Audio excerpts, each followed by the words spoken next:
Hey, what's going on, my fellow idiots? Welcome back for another episode of Idiot Proof Cooking. So today I'm going to be making a bacon cheddar monkey bread. Now, I've made a sweet monkey bread on the channel before where you just, you dip it in a lot of cinnamon and it comes out really nice and sweet, but I wanted to show you that you can also make a savory monkey bread.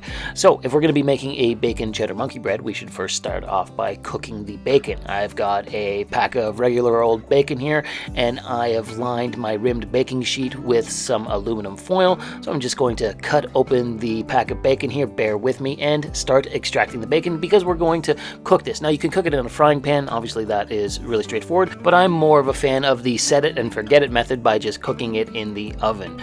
So all I'm going to do is just carefully lay out all of the strips of bacon on top of the aluminum foil here. It can be kind of a pain sometimes where the bacon breaks apart, but anyways, just lay it all out carefully and then preheat your oven to 400 degrees Fahrenheit and bake the bacon for the next 10 to 15 minutes. 10 minutes for like more of a chewy bacon, 15 minutes more for a crispy bacon. I went for a crispy bacon because that's how I prefer my bacon, and look, it turned out nice and crispy and perfect. Now all I'm going to do is get out a bowl with some paper towel in it, and I'm just going to put all of my bacon on top of the paper towel. This really just helps soak up all of that leftover bacon fat that, doesn't drip off of the bacon. Now the only other thing we have to do with the bacon is cut it up into little pieces and set it aside until we want to add it into our dough. And speaking of dough, get out your stand mixer because we're going to make the monkey bread dough now. Into the bowl of your stand mixer, you'll first add in 2 3/4 cup of bread flour. Then you'll want to add in 2 1/4 teaspoons of instant yeast. I am then going to add in a tablespoon of garlic powder to give the dough a nice garlicky taste. I am then going to add in a teaspoon of kosher salt. It's time to add in our liquid then. Add 1 cup of warm water. I had mine heated to about 110 degrees Fahrenheit. A little bit more liquid in the form of olive oil, 2 tablespoons to be exact. And I mean, when I say exact, I'm eyeballing it. And then I'm going to add in a 1/4 cup of unsalted butter that's just been softened at room temperature. I had to scoop it out of the ramekin because it wasn't coming out by itself. And then last but not least, crack in 1 large egg, making sure not to get any shells in it. Affix the dough hook on your stand mixer and mix this together on a medium speed for the next 7 to 10 minutes. And while it's mixing, we're going to start adding in some flavoring, starting off with a 1/2 cup of finely diced green onions. Then we're going to add in all of that bacon that we cut up. As you can see, it's nice and crispy still. Add that in, mix that together for another minute or two, lift up the stand mixer, clean off the hook, and we're just going to add in some cheddar. I'm going to use an old cheddar, about 1.5 cups worth of old cheddar cheese shredded up, and then continue to mix the dough together with the cheese added and everything in for the next 2 to 3 minutes until you get it all fully incorporated with the dough. Look at that. All right, now we've got to just knead this a little bit. It is a little bit hydrated still, so we're just going to knead it in some flour just for a minute or two. This is serving 2 purposes. 1, to make sure that the gluten structure is nice and well and developed, and also to just knead in a little bit of extra flour if it's a little bit too tacky to work with. So like I said, just knead back and forth in some flour just for a minute or two, and then once that's done, roll it into a ball in your hands, much like I'm doing. Go get out a large mixing bowl, spray it down with some cooking spray because like every dough we make on the channel, we're going to rise this. So throw your dough ball into the bowl, cover it with some plastic wrap, allow your 4-year-old daughter to also shake the bowl around so that the dough gets covered in some of the cooking spray so it doesn't stick to the walls of the bowl. Go stick the bowl in a warm, dry spot and let the dough rise until it doubles in size. Typically 1.5 hours to 2 hours it takes.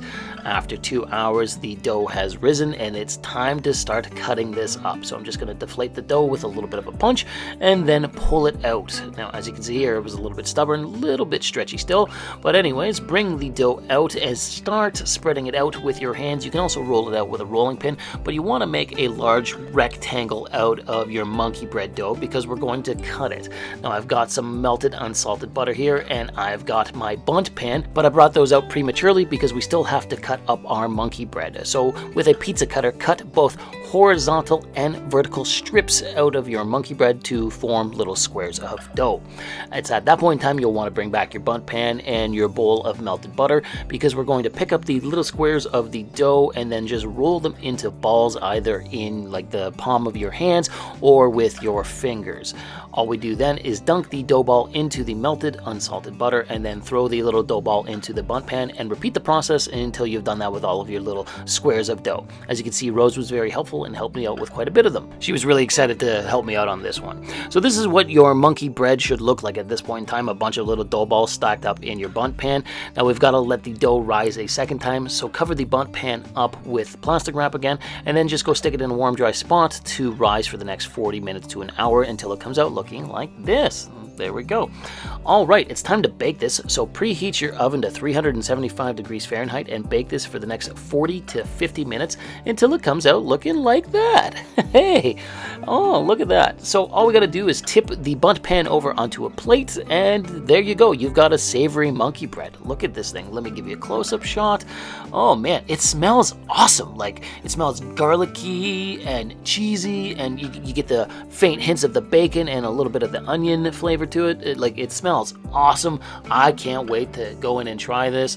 I love monkey bread. It's nice and easy. I mean, the sweet ones are great too, but like I said at the beginning of the video, I wanted to show you could make a savory one. So let's go in and break off a piece. That is what monkey bread is after all. And as you can see the onions in there and the bacon, and it's fantastic. What more can I say about it? It's bacony, it's garlicky, it's cheesy, it's got the green onions in it, it's still piping hot, the outside is nice and crisp, and the inside is nice and fluffy and tender, like just delicious.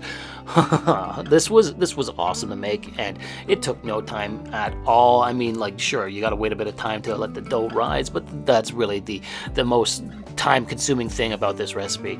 It was awesome, and you know what? Rose loved it, JP loved it, Meg loved it. We took it over to Meg's parents, and they devoured this.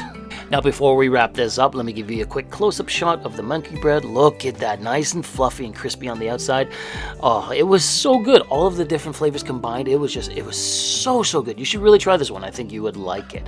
Now, one final thing before we go, the official taste test. You know, I can taste test it, but you guys don't trust my opinion. You wait for the official taste tester, Rose.